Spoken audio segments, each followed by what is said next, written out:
This company's never been more profitable. You mean hugely profitable? I like it. DavePorter.com presents The Profitable Cleaner, a podcast on commercial cleaning sales and entrepreneurship.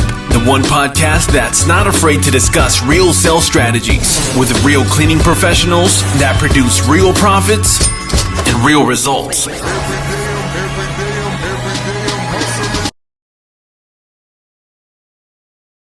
So we're trying to make sure we're doing it the best we can on our side. But we should be good setup. Hey, I've listened to, James, just say that I've listened to a couple of y'all's episodes. I listened to your interview with Ricky, Ricky's always great. And there's another gentleman, I can't think of his name.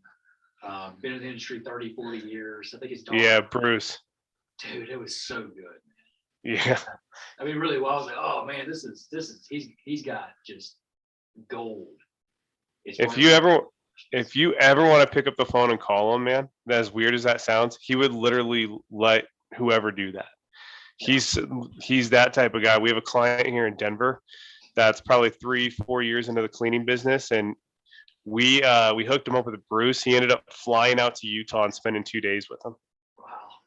Just seeing his operation, man. So cool, man. Well, we pre-record all the intros, so we're just gonna jump into it if you're cool with that. Let's do it, man.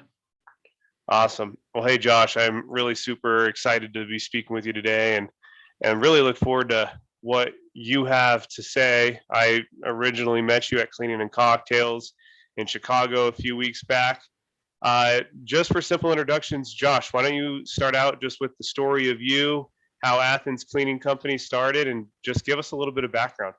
Yeah, man. So James, number one, dude, thanks for having me on. Again, I've listened to multiple episodes of the podcast. It's spectacular. It's a phenomenal podcast for commercial cleaning business owners to listen to.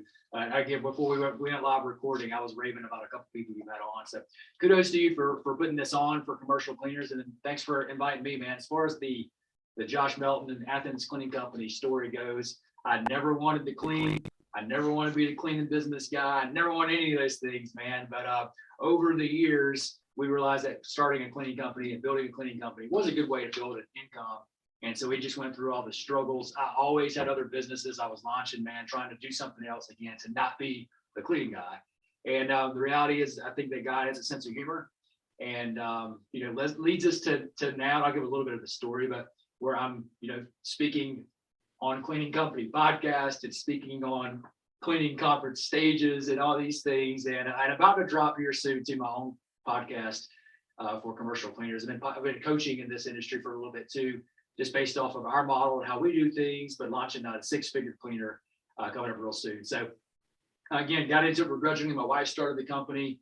Man, I worked a job. I was a telemarketer, full-time during the day, I wasn't calling people at home, James, when they're eating dinner. I was calling IT professionals while they were at work. As long as I could talk about, as much Star Trek and Star Wars information as I had, I could get these guys.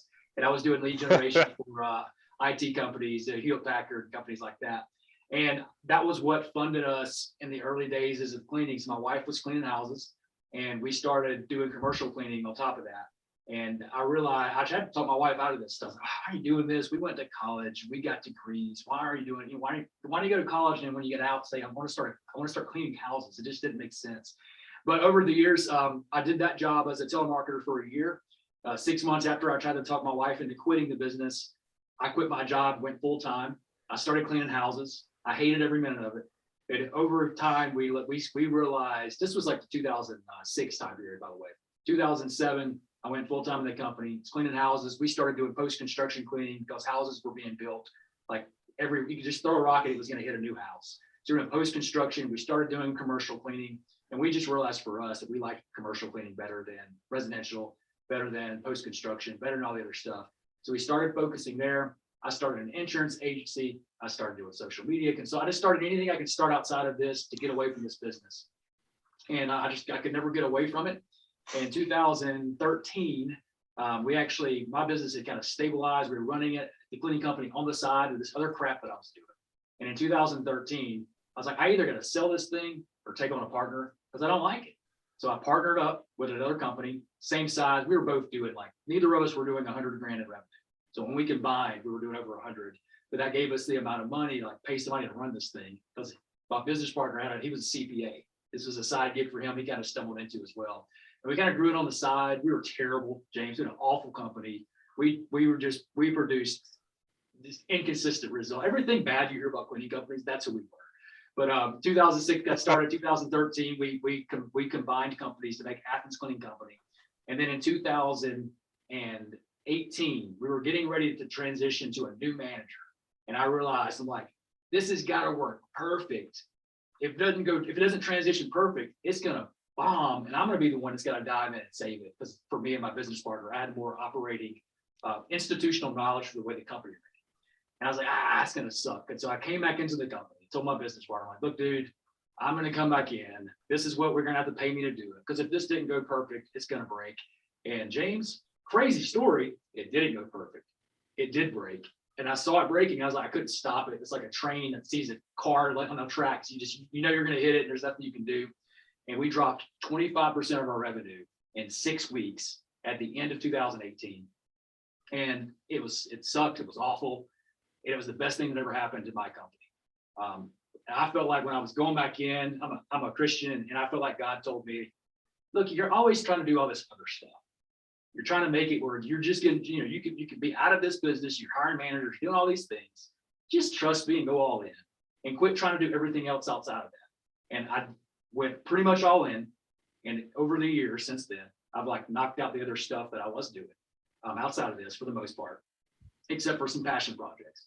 And again, that moment of our business losing 25% in 6 weeks time, right between Thanksgiving and Christmas, it helped me create the core values for our company. And I said, you know what, screw this. We've been this and this and this and this, and we've been all these things I don't like. What's the opposite of that look like? And I came up with 7 core values that marked the transition and change of our company. And we have almost tripled in size now over the last couple of years, since the beginning of 2019 to here mid 2022. We're 3 times the size, just about 3 times the size from a company. We're well respected in our area. We went from being a really sucky cleaning company to being top class. We're not perfect, but we're part of our community. We have clients that have been with us for a long time. We turned the corner. And again, I don't take credit for that. I think God positioned some of that, and He's brought us a great team of people that identified with the core values and the culture that we started creating when things were really, really bad. I was looking at these numbers last night. It's kind of funny. We grew in 2019, so the end of 2018 is when all this crap happened. In 2019, our company grew 6%, and I've never been more proud of that growth, because again, we lost 25% of our monthly revenue in December, and then we grew, so we more than made up for it, and so we hit a 50% increase the following year, and it's been awesome since then. But that's kind of the Josh Melton Cleaning Company story. And man, I just, at this point, James, I'm all in on our industry. I've met some phenomenal people. The Ricky Regulatos, the Michael Brown. I mean, you and Angel, you guys, what you're starting to do now, just some phenomenal people in the cleaning and cocktails event. Oh my gosh, it was sharp and beautiful people. No doubt, man. This is amazing. But that's our story. And now I'm super passionate about what we do here. Obviously, COVID put a different stamp on cleaning than had previously been there. And this is a phenomenal business. It's very necessary for society. And it's a great opportunity for us to create not only financial success for us as owners, but opportunities for other people to really have to work for a company where they can find meaning and fulfillment and be able to, pay their bills too. So I love what we're doing. I have appreciation. I went from being the guy who didn't want to be the cleaning guy to now again, building a brand around being the cleaning guy.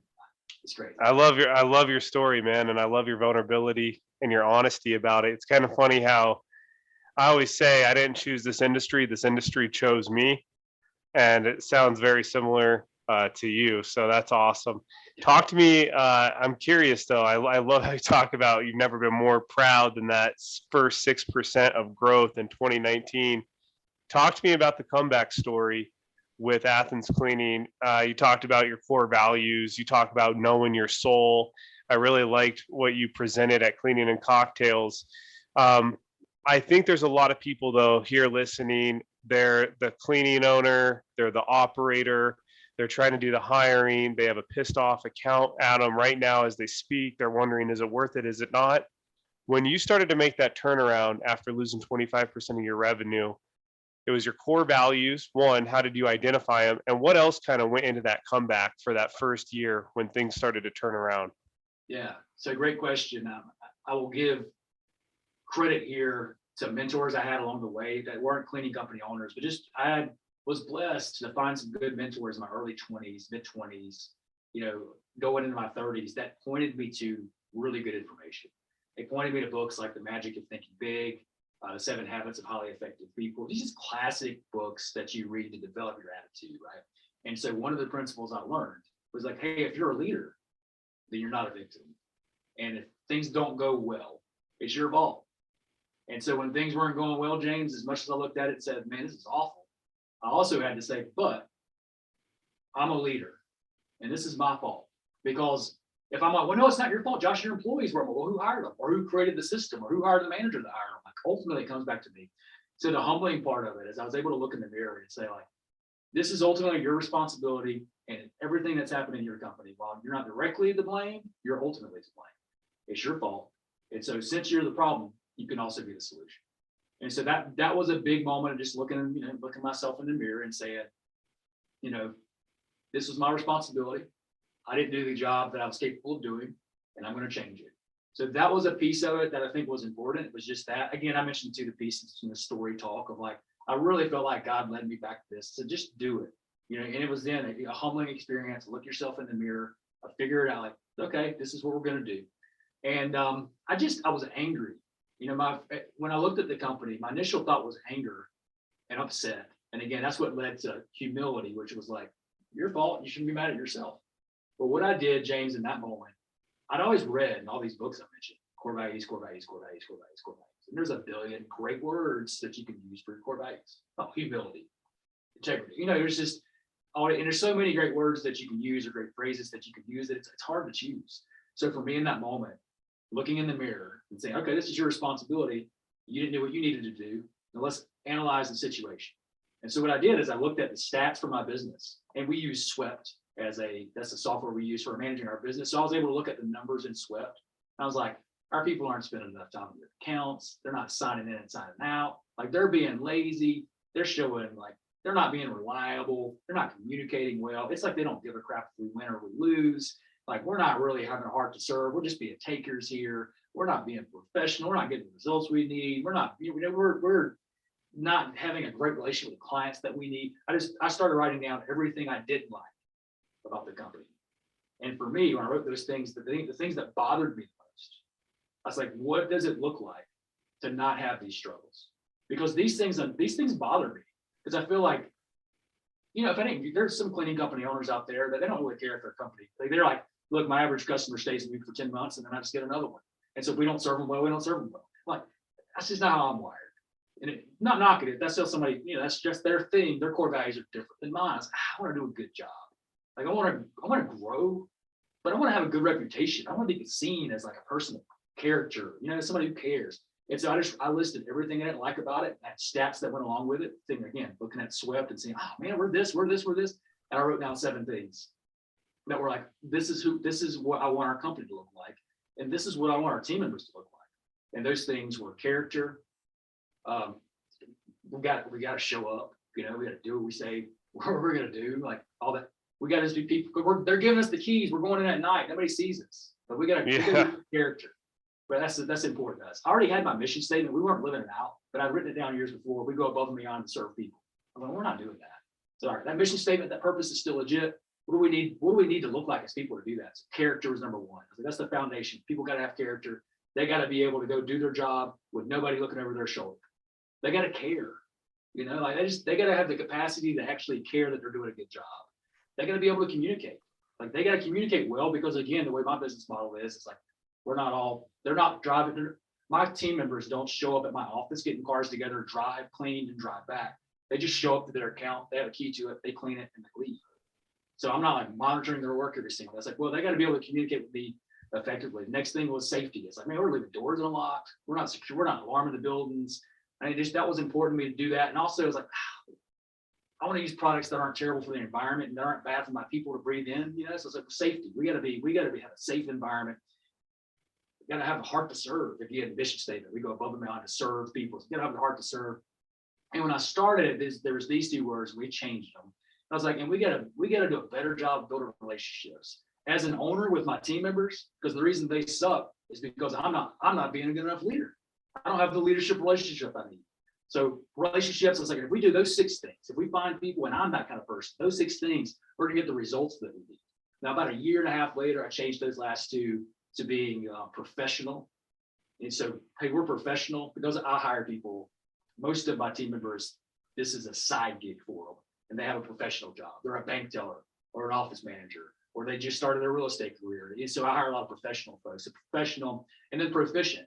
So they need to be in here saying, like, how can I make this thing better?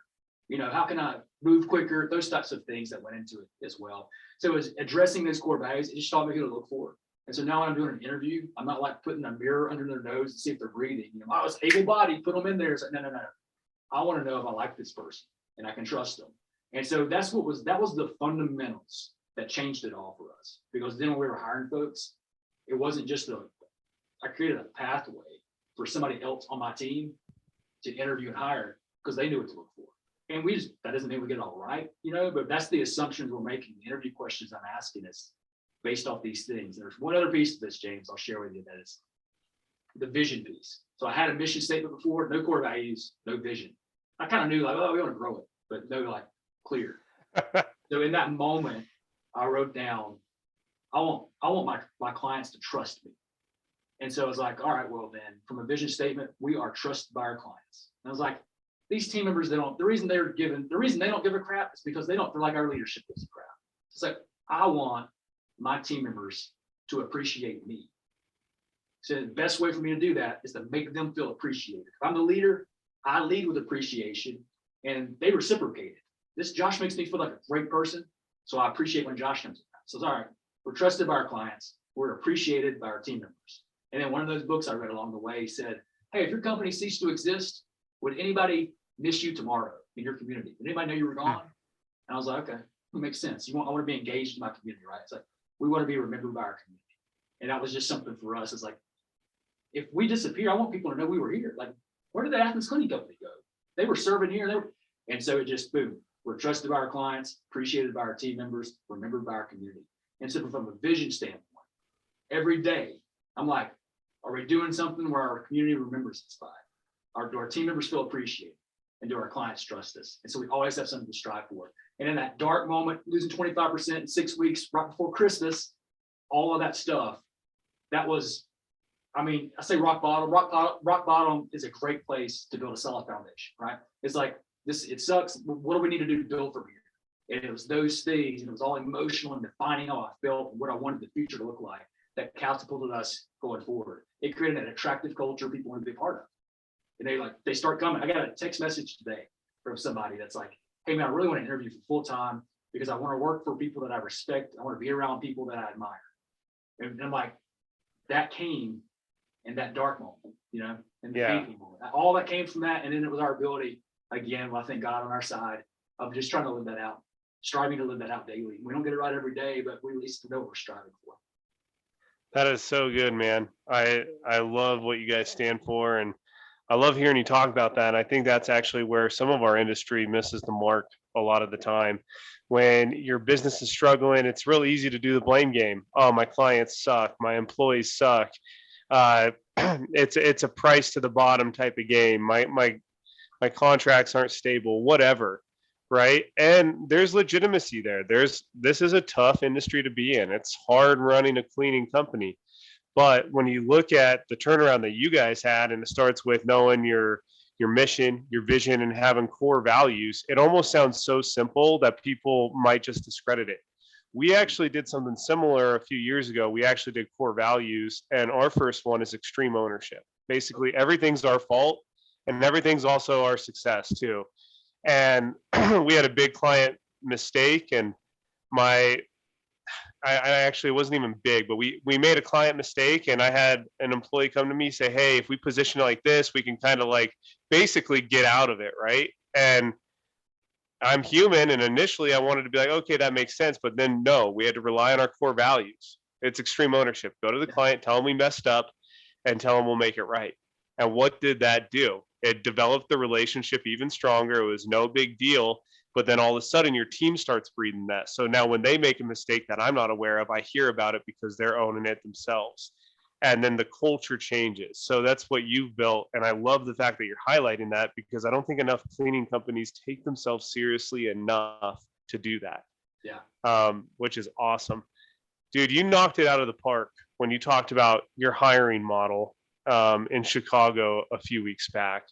For everyone listening that didn't get to see your awesome presentation about hiring, talk to us about how Athens Cleaning goes about finding people and how you guys kind of appeal to candidates and what your process just looks like. Yeah. So just to give some background here too for this too, James, because I think it's funny. I just found this last night. I was looking for something particular last night, and I stumbled across all of these old things that I had. But one of them was an email from 2015, and it was of our manager sending us our payroll. And dude, it was awful. I mean, I should send it to you after this. You can see it. It's just an email saying so-and-so worked this much and they were this much, and no lie, I didn't actually notice this. My wife noticed it. I sent it to my team just to say, guys, this is how far we've come. You know, this isn't that long ago. This is what payroll used to look like. And my wife sent me a message, and no lie, it said, I couldn't get Ashley's numbers because Ashley was in jail.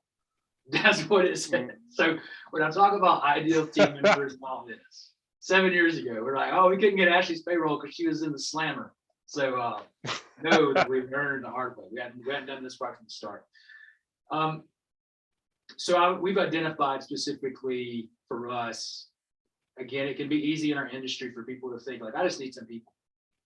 So well, you do need people, but you don't just need anybody. You need to identify what's ultimately what we're doing as commercial cleaners is we're building a platform. We're going to connect people that are going to clean, whatever you call them. We call them team members. Connect team members with an income producing opportunity that is housed at a client location. So I'm like, all right, I got a client here. They need their office cleaned. I got a team member here who needs to make some income. So we figured out we really like cleaning banks and professional office spaces. And I think personally, I'm like, cleaning is a really hard gig to do full time. It's a hard gig. So I'm like, I don't want to hire full-time people. I'll hire people to do this part-time as like a side gig, which if you remember in my story, I was working in an office as a telemarketer, and I would leave and I'd go clean. I worked stupid crazy hours at 2 full-time. I was working all night. But I'm like, what if I created an opportunity for those people I used to work with in the call center that aren't making a lot? Like I made $13.25 an hour. I wasn't making a lot of money. Like, what if they could leave the call center and stop at the bank on the way home and clean it, or stop at the attorney's office on the way home and clean it? They don't have to change their clothes. If this isn't factory work, this isn't manufacturing. Like these places are pretty clean anyway. And so that's how we built our business. Okay, professional clients, and then professional people that are doing this as a side gig, 6 to 15 hours a week. So that's my business model. So I know exactly who I'm looking for. And so what we're walking through part of that process, that because I'm looking for people that are professionals, my number one go-to source for finding people is Indeed. A lot of people put their jobs on there, and we make up job description. We alter job descriptions sometimes. I just told my recruiter yesterday, I said, hey, why don't we let's make a job ad, because we hire a lot of bank tellers. We clean a lot of banks, and we hire bank tellers to clean like doctor's offices. It's so funny. Because they'll ask us, they get to know us. They're like, hey, good. I like you guys. Can I work on the side for y'all? Or yeah, okay. We had to make a rule where it's like, well, if you work at a bank, you can't clean another bank. We had to make a company policy. Sure. Yeah, makes sense. But I was like, let's put a job ad for bank tellers, a side gig for bank tellers, and let's just see if it works. I don't know if that'll work or not, by the way. We will come up with stuff. So because I'm looking to hire people that don't know they want to work for a cleaning company. They work for a bank, they work for they're an office manager. So like, how can I catch that person's interest? If they're on Indeed looking for an opportunity to make more money, what are they looking for? And so we think, all right, well, weekend side gig or weeknight side gig. And they come across it's a little bit different, and they're like intrigued. They look for. So we know exactly who we're looking for. My first thing I'd say, figure out exactly what your ideal team member looks for. When I drew up our core values, I knew like my ideal team member looks like this. And we even drew it out to look even further. Once we had a decent sized team, we're like, what's the similarities, or what are the things that we see that are common? And this is part of my presentation. I came up with names for the presentation, but they were real names. These are people that work for me. It was homeschool mom, Megan. I was like, Megan doesn't really need the money. James, her husband makes a 6-figure income. Megan needs she's the escape, man. She needs to like be able to get out of the house And it's a grocery store trip for her can get canceled, pushed to the next night. But going to clean the bank on Tuesday night can't. This is a homeschool mom, Megan. And Megan worked for me for 3 years. She was the best person I ever hired. She's amazing of her team member. So homeschool mom, Megan. There was just getting started, Joanne. Joanne just turned 23. You know, she's not making any money in her career yet. So, and she's got the free time. So she was like, all right, I'm gonna make some extra money on the side, you know, cleaning a professional office after work. So just getting started, Joanne, and Joanne's one of our best. She's phenomenal. She's still with us. And then there is soon to retire Stephanie. Yep. Stephanie's probably in her 50s. She's awesome. And she came to us and I trained her personally. And she said, you know, I realized that I wasn't making enough money. I didn't have enough saved up for retirement. And I want to retire in 10 years. So I needed to do something else. And she's awesome. So I'm like, all right, I know exactly what I'm looking for. And there's more of those people. There's more Stephanies and Joannes and Megans on our team. And so, all right, well, how do we get more homeschool moms or stay-at-home moms? And we just target our ad. We target, like, what do they want? What are they interested in? We try to talk about things and job postings, talk about things in our marketing beyond that would appeal to a homeschool mom, Megan, or to a just getting started, Joanne. And what we do in our job, again, Indeed, we're like, I want to get them off of Indeed where all my competitors are trying to hire them. Say, hey, go look at our Instagram page. And if they like me on Instagram, now they're going to see me later. You know, oh, okay, this is kind of, and I'm posting things on Instagram that would be how can I attract just getting started Joanne via my Instagram page? You know, so it's just all those things that go into it. So we're doing Indeed. We know who we're looking for. We get creative with our job postings. We know that we want to hire somebody who's an extreme extrovert. I'm hiring them to go work at the bank. I keep using bank because that's my number one client type. Go work at the bank by themselves at night. Like, what's a better job for an introvert? So when we get their resume, we send them a personality test. And it doesn't mean we cancel them out for an extrovert. We just know, like, okay, they're going to have to explain to us something. You know, we're going to have to see if their situation would fit. Because if they're an extrovert, dude, I'm telling you, if it's socialite Sally, she's like on the phone while she's cleaning, and like she's like, there's a party, so she needs to call out. And it's not the best job for her. But for my introverts that are, oh, this is awesome, man. You get time by yourself. Heck yeah, let's do this. Listen to your favorite podcast. Yeah, there you go. So it goes to those things. We're doing personality tests. We do a screening questionnaire. We ask them, how much money do you want to make a week? You know, what's a win for you look like? We ask them this is somewhat dicey. I'm like, what's your home address and what's your work address? Because I want to give you an office to clean that's close to whatever your route is. So if it's homeschool, there you go. Megan, where do you live? I'm not going to give you an account 20 miles away from your house, right? Like, is there something close that we got for you? Because if it is, it's ideal for them. And we just go through the process. In our interview, we do Zoom video interviews, and that was created for us through COVID. But we're like, oh, this is way better. It saves us time. It was way better for us. And we ask them questions, James. We have a questionnaire we ask them, and it asks every question they're asked for the most part is a question related to one of our core values. So I ask them a question they're going to talk about their character without saying, tell me about your character. And at the end of the interview, we got 3 questions we're trying to answer about said applicant. And they jump through some hoops to get to that point, right? And we're going to say, we love the brand Chick-fil-A because we tell our clients we want to be the Chick-fil-A of commercial, because they understand what it means. We're in the South, in Georgia, right? They totally understand what that means, because Chick-fil-A service is different than what they might expect from a fast food franchise, from McDonald's or whatever. Totally. And so we say, do they seem like they'd be a cultural fit and that they reflect our core values? That's question number 1. Question number 2, are they Chick-fil-A enough? The interviewers got, are they Chick-fil-A enough? And there's a spot, circle yes, circle no. And then the 3rd is, would you be proud to introduce them to a bank manager? So for us, again, that's our ideal client type. If I interviewed James, I'd say, well, is James a reflection of my core values? Is James Chick-fil-A enough? Which, by the way, you are, my friend, very Chick-fil-A. Thank you. And then would I be proud to introduce James to the bank manager? And sometimes the answer is like, I wouldn't be embarrassed, but I wouldn't be proud. Well, we're looking for proud. You know, I'm like, no, I would be like, totally. Hey, this is the dude's gonna clean your bank. They're like, serious? I'm like, don't hire them. James is mine. Don't hire James to work at the bank.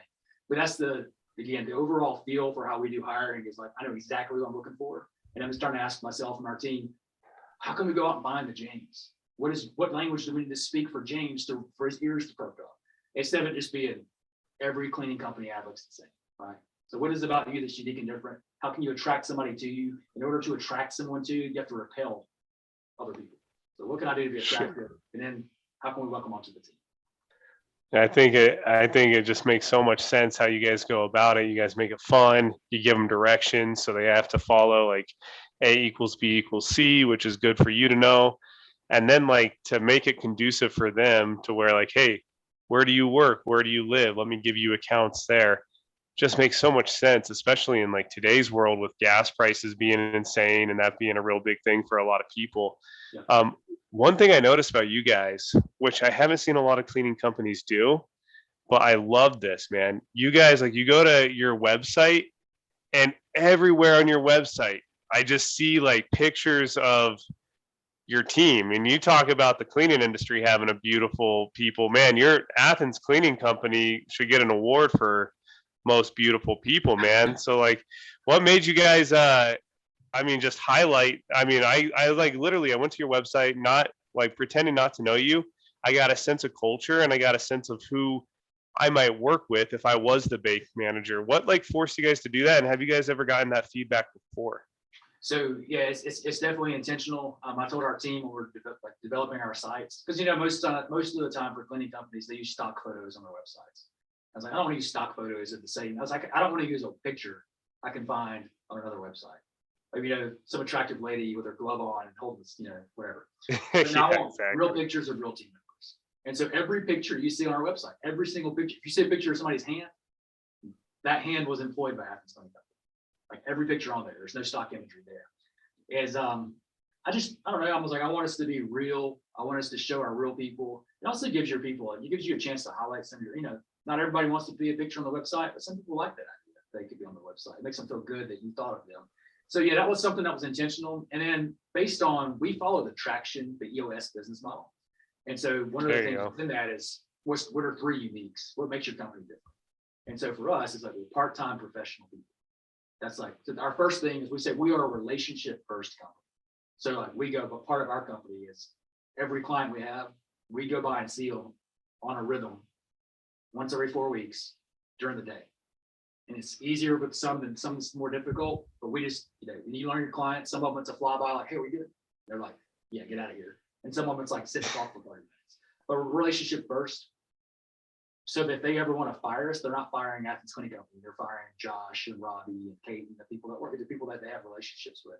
So relationship first for our clients and our team members. Again, that was a differential from earlier. I was like, we're not treating our team members well. We're not building relationships. We're relationship first. Chick-fil-A. Number 2 is part-time professional people.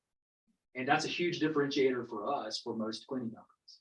So I'm like, I don't ever talk bad about cleaning companies. There's nothing wrong with, I love who I met at cleaning cocktails, and I was so impressed with what they built. And most of them, their model's not mine. It's just we're going to do it this way. It's not better. It's just where we're going to do it. And so, but we're going to highlight that because it does make us a little different. And then the third thing we say would be, we have systems for safety and security. And I show them what they are. So I can say, hey, I know who has every key. I can show you right here in this piece of software. And I can tell you if when you're building through this piece of software. And part of our sales process is when I take my phone out, I'm like, this is the app we use to run our company. And they're like, well, the cleaning company nice. App. So it's like, yeah, so those are our 3 uniques. Well, again, the thing that makes us, in my opinion, the most different, that you can market the easiest, that people might care about, is the part-time professional people. So it's like, let's put them on our website. Let's tell their stories. Go follow us on Instagram. Go look at Facebook. We're saying, hey, here's our team member, and this is what they do during the day. Hey, there's this person. Oh yeah, they work. We do right now. If we have team member Tuesdays, where we focus on the story of an existing team member, and we have throwback Thursdays, where we take people that used to work for us and say, this is what they're doing now.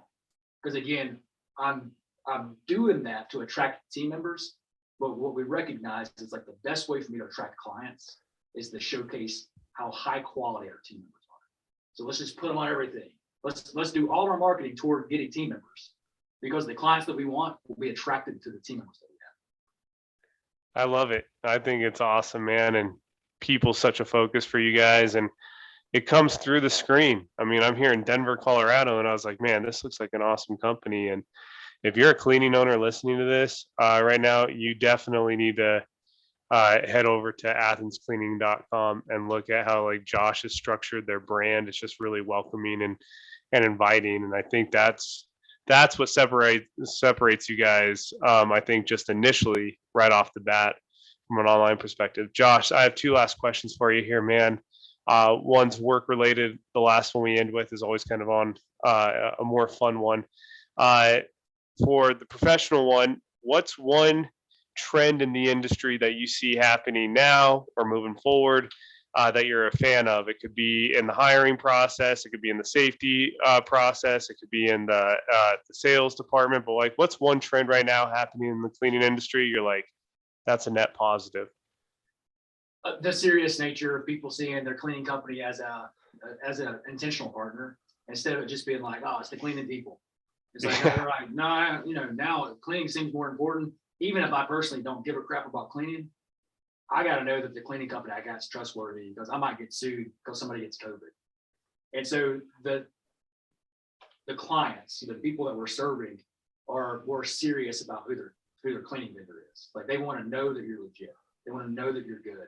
And so if you are good and you learn to communicate, and again, in the professional language that they speak, I say that, everybody, you can pick whatever client you want.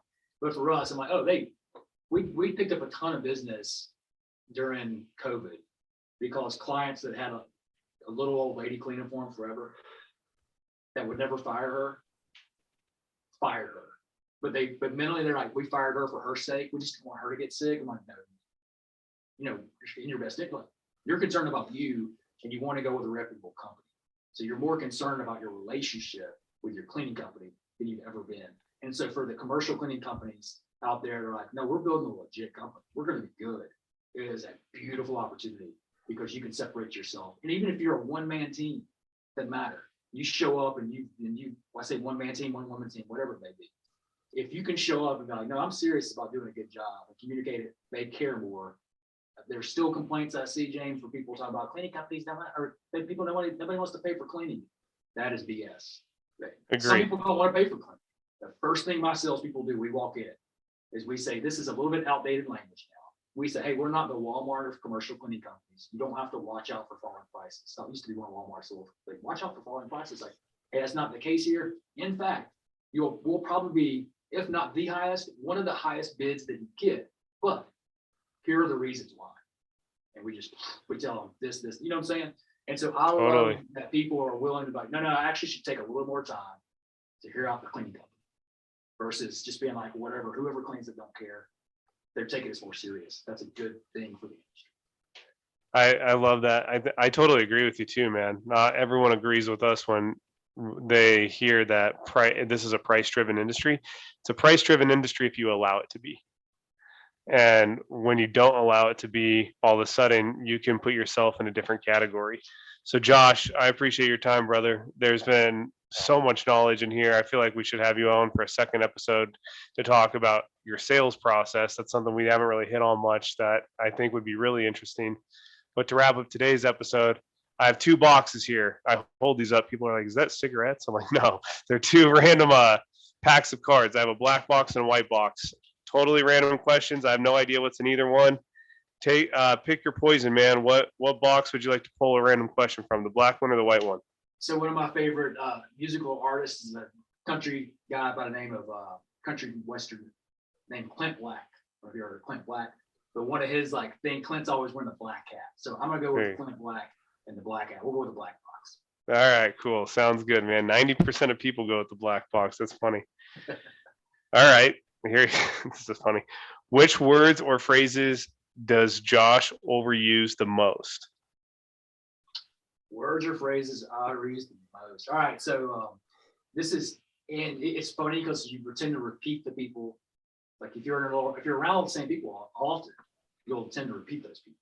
And in my little group, we say, I will say, we say that all the time. I don't know why. So we're talking about something. And it's like, well, I will say, you just say it, but that we say it all the time. We overuse it. It's me, my wife, my team. But I will say this. And so it's just that opening phrase. It means absolutely nothing. Obviously, you'll say it for your thing, but we tend to say, I just hear it. I will say. So we overuse the phrase. I will say. We should probably be more inventive with how we choose to start our sentences, but that is our go-to. I will say. But this has been an awesome podcast episode. Thank you so much. Yeah, there you go. I appreciate that, man. Dude, that's awesome. Hey, Josh, where can people connect with you who are listening to this? Yeah, so a couple things I would say, if you're a cleaning company owner, then definitely go follow Athens Cleaning Company, on Facebook, on Instagram, because you'll see some of the things that we do. You can search our job ads on Indeed. We'll tip up right there. Hey, go search what other people are doing. As far as me on Instagram, my username is stronger or at stronger Josh. On Facebook, I'm at Josh Melton. And again, we're ready to launch. This should be up live and official as of July 1st, but sixfigurecleaner.com. We're throwing that out there. I've been coaching people for a while now, but just trying to, if people want to build a business in the way that we built a business, then I teach people how to do it the way that we've done it. There's a billion ways to do it. There's a lot of great ways, but that's a place you'll start seeing me actually have more specific cleaning company, business owner content. Will be going at sixfigurecleaner.com. So those are the places to find me. But biggest thing is follow Athens Cleaning, because that's where you'll see the most of the stuff we're doing for marketing for team members and for clients. Yeah, love it. We'll definitely we'll link sixfigurecleaner.com and all of Josh's social media and Athens Cleaning social media in the show notes below. But Josh, appreciate it, man. Let's definitely find time to get an episode 2.